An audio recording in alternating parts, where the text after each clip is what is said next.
Welcome to School Report, a glimpse into the classrooms of St. Lucie County Public Schools.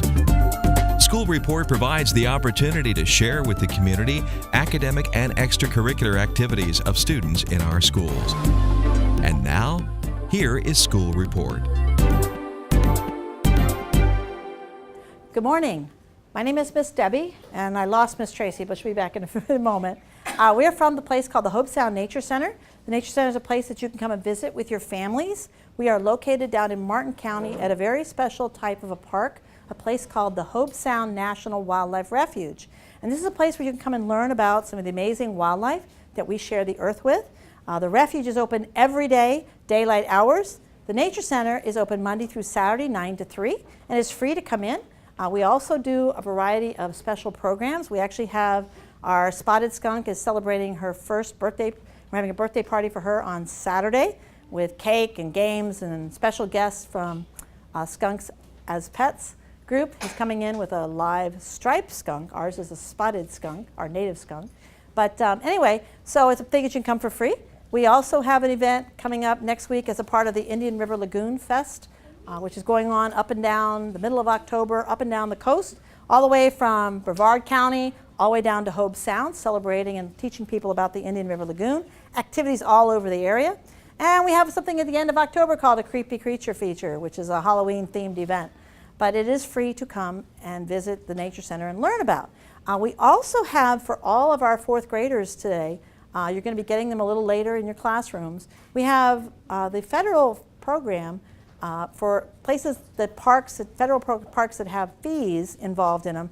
Every year they give fourth graders free passes for the year that you're in fourth grade, which means you and your family can go visit a national wildlife refuge that might charge a fee to get in, a national park like Everglades National Park, and you can use that pass to go in for free with your whole family in a car to learn about the parks and visit our parks. And we're going to be passing those out to you today too. But today our topic that we're going to be discussing with you is all about a family of birds called raptors, or birds of prey. Now, when I said the word raptor, what'd you think of? You think of the dinosaur, the velociraptor that once lived on the earth, that had big claws, sharp teeth, and what was the velociraptor really good at? Hunting other animals for food. Now today, though, when we talk about raptors, I'm referring to a family of birds that includes eagles, hawks, owls, falcons, and vultures, and they too have special body parts or special adaptations that make them really good at what they do, which is hunt other animals for food. And when you came in today, you probably noticed there's two live raptors sitting here in the front of the room. Both of these birds that you're about to meet were hit by cars and suffered permanent wing damage as a result. They live with us at the Nature Center. They go out doing programs like this all the time. And we have to have special state and federal licenses to keep and use these birds in our educational programs. You will not be able to touch these birds today. They don't like people. They don't know touching them. And sometimes they don't like people they know touching them. But we'd like to talk a little bit about them, and then we'll start talking about how special they are. Now, the first one over here I'd like to introduce you to, his name is Spirit. Spirit is a red-tailed hawk. Come on, Spirit, up. I'm going to show you why he's called red-tailed hawk. You going to go for me? Come on. Come on. All right. One of the reasons why you won't be walking behind him if you missed what just happened. That's why the newspaper's back there. He gets his name red-tailed hawk because that beautiful reddish-brown tail that you see right there. Red-tailed hawks are one of our most common hawks here in the United States. They are very common here in Florida. In fact, very soon, a lot of the red-tailed hawks that live in the northern part of the United States will be migrating south because it's easier to hunt when it's not really cold, a lot more food available for them in the way of rats and mice and squirrels and rabbits. But you'll see the Spirit's missing part of a wing. That happened as a result of the car accident. Bird bones are hollow, so when the bird was hit by a car, part of his wing was so badly fractured that he would never been able to fly. The doctor who treated him removed part of his wing so he wouldn't hurt himself anymore, and after he healed up, he came to us, and he's been doing a program, as I say, for 22 years. Now I'm going to let Spirit jump to his perch. He never leaves his perch unless somebody comes over and scares him, so you don't have to worry about that. He may shake his feathers or squawk. He may pick up one leg and rest one foot, but there's nothing wrong with the foot, but you'll see him do that on a regular basis. He's always happier to get to the perch. Yeah. Now on this side of the room, when a bird like this is hungry, whether they're flying high in the sky or perched in a tree, and they see something they want to eat, they have excellent eyesight, fantastic hearing. They will fly down and grab that animal with their powerful feet and sharp talons, kill the animal using their beak, and eat the animal using a combination of their beak and their feet. And that's usually the only time a bird like this would kill another animal, would be for food. But they will use their beak and their feet to protect themselves or their young. So you should always leave them alone when you see them. I knew he'd show off at some point today. Now, over here is a barred owl. Her name is Calusa. Calusa was hit by a car a little over a year ago. And so she's a little bit newer to doing programs. But one of the common things you'll see her do during a program is kind of close her eyes and look like she's doing what? Any idea why she's doing that? Why? Exactly. Most owls are nocturnal, which means they're active in the night and they rest during the day. And a lot of times she kind of closes her eyes and tries to take a little snooze here during programs. But look how different their faces look. On the hawk, the beak sticks out and the eyes are set back a little bit, but the owl has that very flat, rounded face. Do you see that circle of feathers on her face? All owls have that. If you go to the library and check out a book on owls or to a computer website about owls, all the owls in the world have that circle called the facial disc, helps them to hear. The ears are up underneath, one's a little higher, slightly different shape, and as the owl turns their head, they're bringing the sounds into the ears. Works the same way if you cupped your hands around your ears, make your ears bigger, and aim them towards me. Maybe my voice sounds louder because you made your ears bigger. So that's how the owls hear. And their eyes don't move like yours and mine. So an owl, you and I can hold our head still and we can move our eyes all around. But owl eyes don't move. If the owl wants to look over there, they have to turn their head. But can she turn it all the way around? Yes. Calusa, are you awake enough to do this with me? You are now, right? Calusa. See how she turned her head? Did she turn it all the way? No. First class this morning, she turned her whole body. See if I can get her to do it again without doing the body. See how she turns her head almost all the way around. Not completely. Extra bones in her neck to let her do that. Again, her eyes don't move. And an owl like this, though, that is a nocturnal bird, can see perfectly fine in the day, too. So sometimes you might see an owl in the daytime, not necessarily because it's a nocturnal or what we call diurnal bird. What do you think diurnal means? Active when? In the day. Yeah, like a... Are you diurnal or nocturnal? Diurnal. We are diurnal. You and I rest at night, and we're active in the day like a hawk. Yeah. Now, the owl, though, there is something that owls do not see. Does anybody know what that is? Want to take a guess? No, well, sometimes they miss the glass. Color. When she looks out into this room, she doesn't see reds and blues and greens and yellows and pinks. Everything she sees in this room, black and white and gray, and she can see more shades of that than you and I can because of the difference in her eyes. Now, when you get a little older in science, you're going to learn about how our eyes work. You're going to learn that you and I have something in our eyes called rods and cones. Cones lets us see color. Rods lets us see at night when there's not a lot of light. Cones see color, CCC, good way to remember it. Guess what you and I have more of in our eyes, rods or cones? Unless you're colorblind. Guess what owls have more of? That's why they don't see color. They don't need to see color. Let me ask you a question. If you're walking at night and you saw the light blue shirt, what color would it be in the dark? Gray? It'd be gray. How about the dark blue shirt? Would it be blue or would it be black? Black. So color is not that critical for nocturnal animals. It's the different shades that they can see. Now there's another really cool thing about these birds. Miss Tracy, I have to go over the other side of the room here. It has to do with their feathers. Now we all know why birds have feathers, right? Help them to do what? All right, what do you think feathers do when it's cold outside? Keep them warm. How about when it's hot outside? Keep them. How about when it rains? Keep them dry. Can you think of something else these feathers help them to do? Camouflage, blend in. Most of us would walk right by one of these birds if they were sitting really still in a tree because their colors blend in so well with their surroundings. And that helps them out when they're looking for something to eat or if there's something larger looking to eat them. So their feathers are camouflaged. But birds do something called molt, which means they lose feathers. Now you'd never go around trying to pull feathers out of birds. That's like me pulling on your hair. Wouldn't feel good. We're going to do an experiment with 3 raptor feathers to see if you can tell something different with these 3. The first one is from a vulture. You've all seen vultures. They fly high in the sky, hold their wings like the letter V. Some have black heads, no feathers on their heads.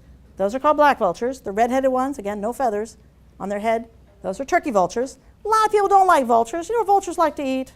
Do you know what we call an animal that feeds on things that are already dead? Oh, you guys are good. Scavengers. All right, say that word with me. Scavengers. Vultures are like nature's flying garbage men. They're out there cleaning up. Vultures important in nature? Just like garbage men important in our neighborhoods. That's right. Let's pretend for just a moment a vulture's going to fly over your heads. Everybody be real quiet and listen.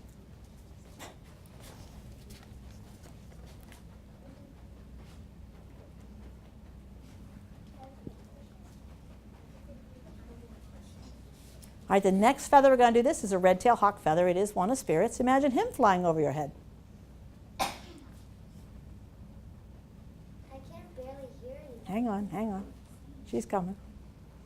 Now I can hear something. All right, now the next feather we're going to do this with is a barred owl feather. Imagine a barred owl flying over your head.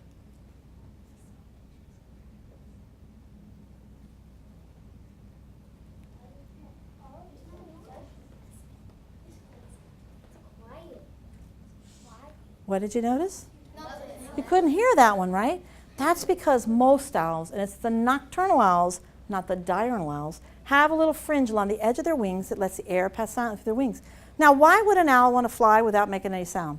So he can sneak up on his prey. Exactly. Lets him sneak up on his prey without being heard. Hawks, eagles, falcons, built for speed. Vultures, their food's dead. They don't have to be fast. But owls are built to be silent hunters. You could do the same thing if you took a piece of notebook paper, which is stiff or hard. But what about a soft tissue?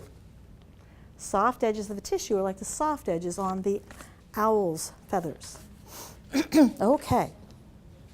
Now, for the rest of our time today, we're going to concentrate on the family of owls that lives here in our state. And we're going to be looking at some photographs of which owl we have, and we're going to play recordings of the different sounds that they make. Now, if I ask just about anybody what kind of sound an owl makes, what are they going to tell me? They do. They hoot, right? All right. On the count of 3, you may make what you think is the call of an owl.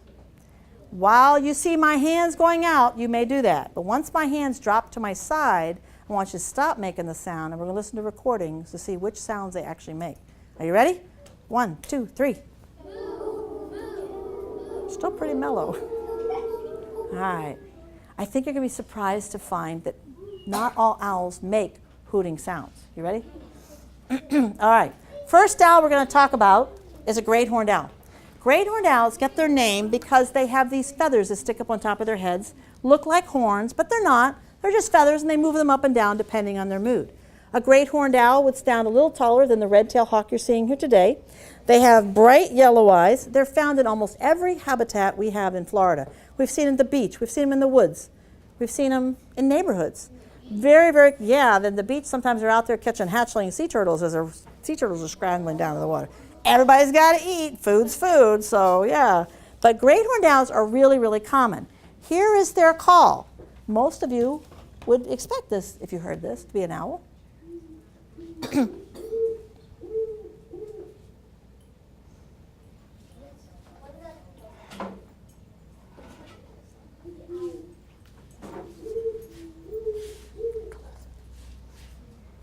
Next owl down in size in our state would be our barred owl, just like Calouse over here. Barred owls get their name because they have bars on their feathers. They tend to be a little bit more secretive. Cypress swamps, heavily wooded areas, maybe with a lot of pine trees. Notice they don't have any feathers sticking up and their eyes are dark brown. Barred owls, though, their hoot sounds a little bit like the owl is saying, ho, ho, ho, cooks for you all. See if you can hear it on this recording. We're going to have it, one owl's going to be calling, and then you're going to hear 2 owls talking to each other, and that's probably a mom and a dad that were communicating when they were raising young. Really important if they're raising babies. Okay.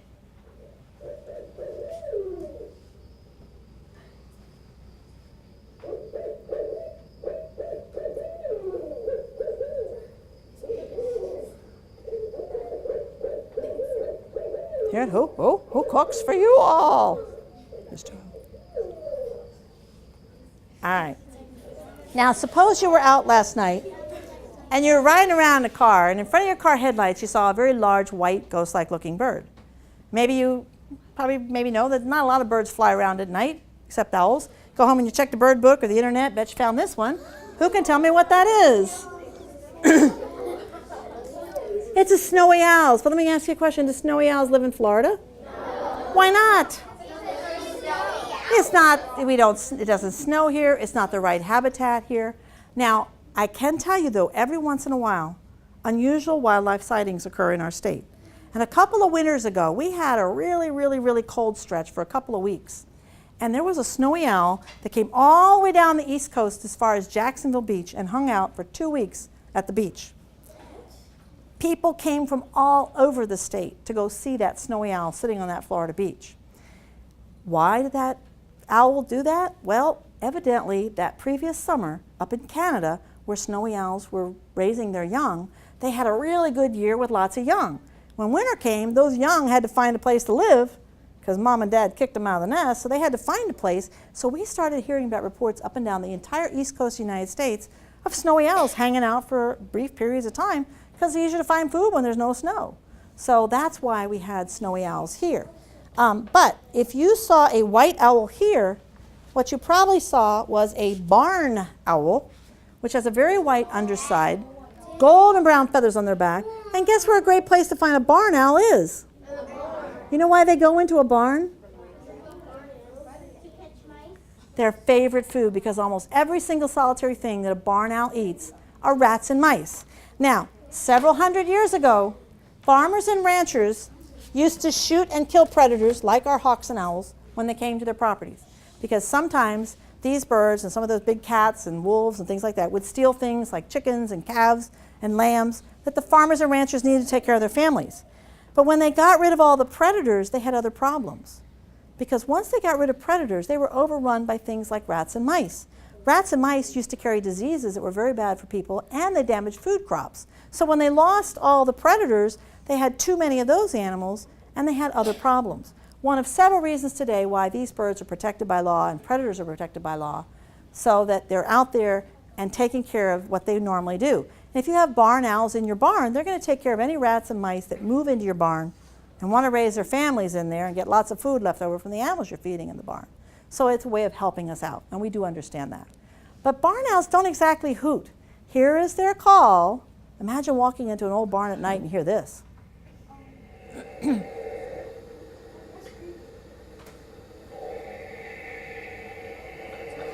Most of us would run screaming from a barn if we didn't know what that was.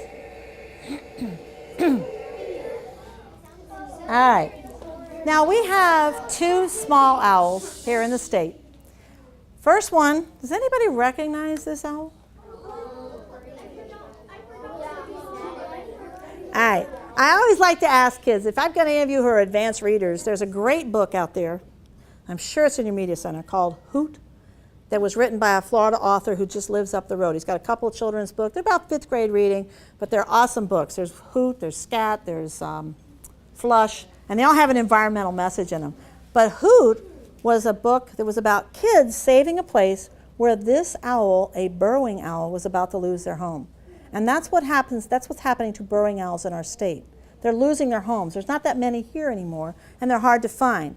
And a lot of times, if people know where there's a colony of them, we don't tell anybody because we don't want anybody to go in and hurt them. Burrowing owls are small. They have long legs, spend a lot of time walking around the ground, but their home is a hole under the ground. That's why they're called burrowing owls. But again, very, very hard to find. If you were to hear them, this is what they would sound like in a field. Kind of sounds a little bit like chickens.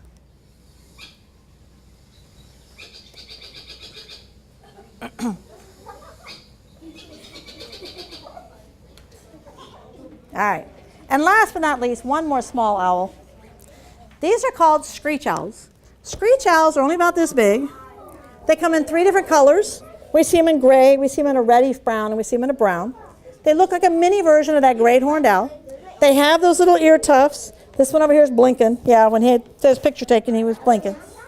These are a small raptor, so they're going to go after small prey, things like insects, nighttime flying bat, small snakes, frogs, small lizards, things like that. But screech owls are what we call a nest cavity bird. In other words, they like to live inside old dead trees. If you go to a very large park, you may see that there's a lot of dead trees in the forest. Well, a lot of those dead trees are left because that is not only a home for animals, but also a food source. Because you know what's in dead trees? Bugs. And dead trees can be a home inside for things like screech owls, southern flying squirrels, and woodpeckers will also live inside. Now, you and I, if we have dead trees left around our homes, maybe nothing left after the last month here, but if you have a dead tree, most of the time we cut them down so we don't have to worry about it falling over and doing damage to property or somebody. But if an animal like a screech owl doesn't have a place to live, you can actually build a special sized nest box out of plywood and put it up, and they'll use that sometimes instead. And then you have a chance to watch them raise young and bring food back and forth. And it's a great way to learn about them when they don't have the hollow trees that they really do like. But they will use those boxes if they need to. Here is the call of the screech owl. I figure I'm going to put this one. Whoops. That's the loud version. I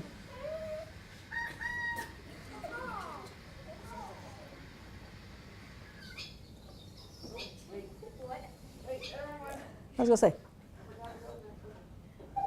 No, there we go. That's a screech owl. Yeah, or a horse. That's the loud version. We're going to turn the volume down like you'd hear at 3 o'clock in the morning outside your bedroom window.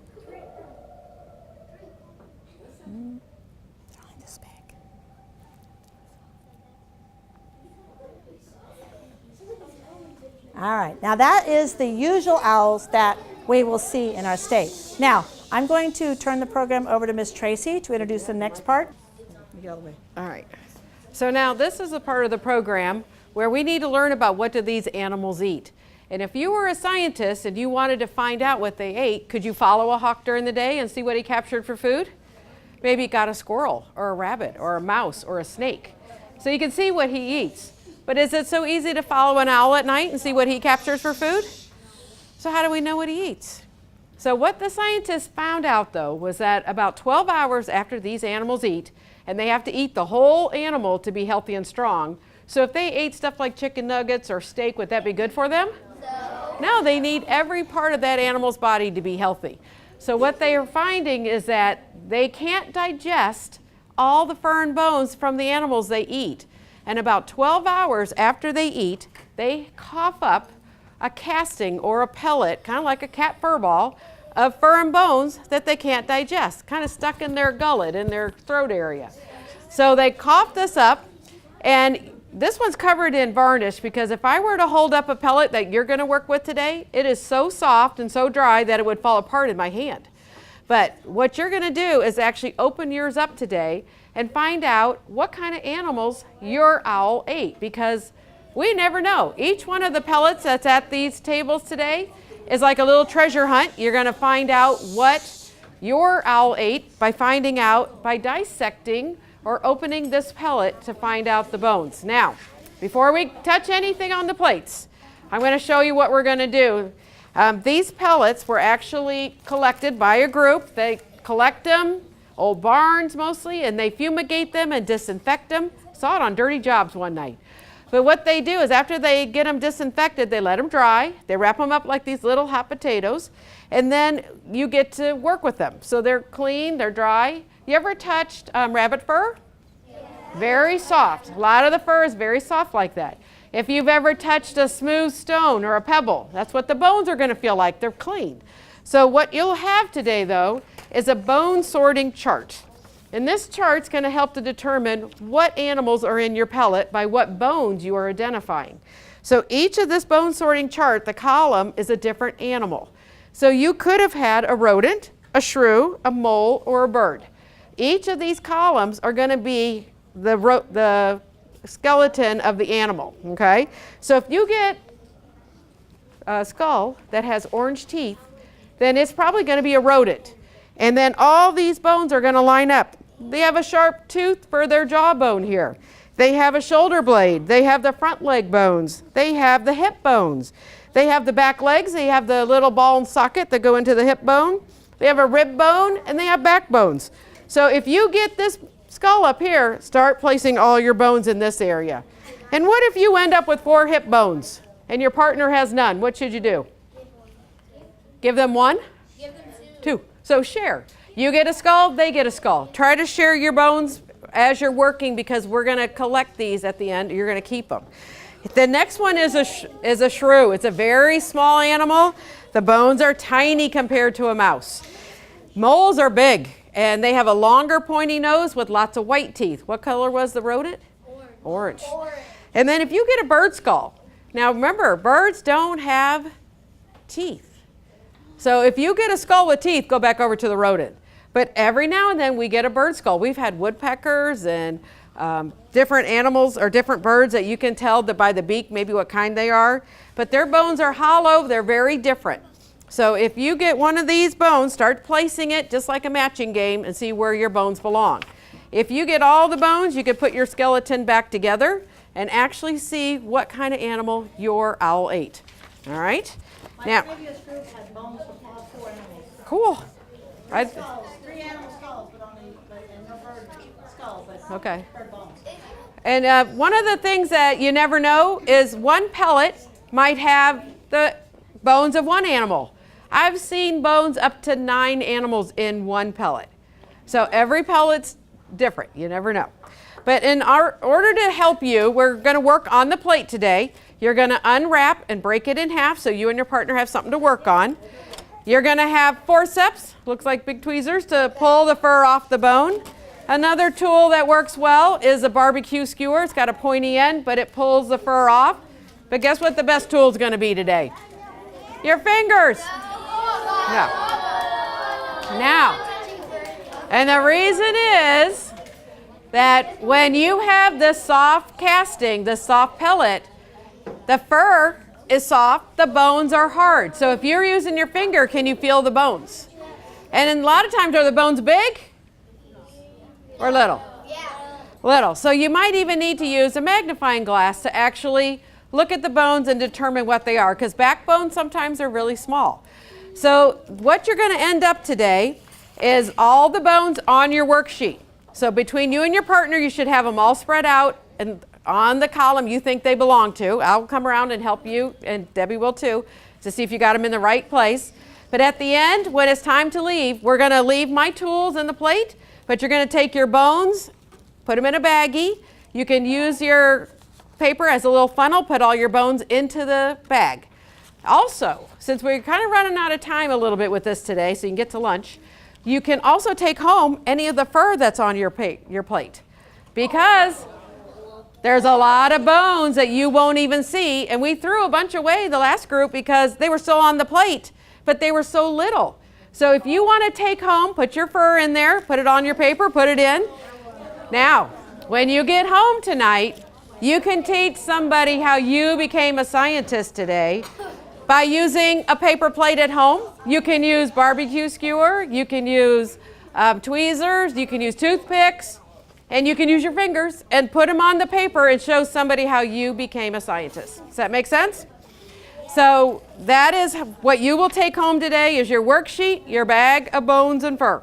And then that's yours. I will collect the plates and the tools because I have another group after lunch to do this. All right, so now what we're going to do is probably separate our 2 rooms.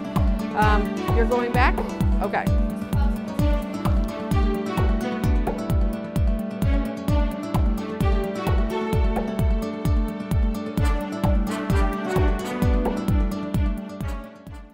So the last group had feathers in theirs because the feathers were on the ground from the bird shedding. There were maybe little caterpillars climb in there. Is that a good little home? Sometimes there's food, they think. So, but sometimes you find things in pellets, you just never know because they've been on the ground. But when they collect them and fumigate them, it usually kills the little caterpillars, but they're still there. All right. What is that, Colton? A leg. A hip? Make sure you're charting it. It looks like a movement. It's almost like operation. But how do you fit Well, I love learning, but I was not such a good book learner. I love the hands-on. I learned.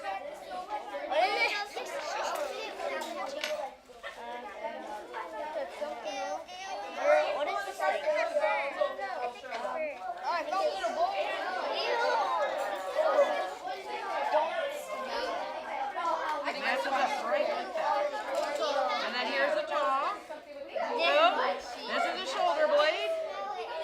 all starts to match up. Remember, it's just fur. Nothing. I don't know. Let's look at the characteristics of it. Well, let's look. Let's see your predictions correct. Put it on here. Which one, Gemma? Okay, it has to be. Move it around. Look at the eyes. Let's look and see if we. What do you think now? Where do you think it would go, Gemma? Look at this one. Which one do you think it would go? Well, look at it. Look at it.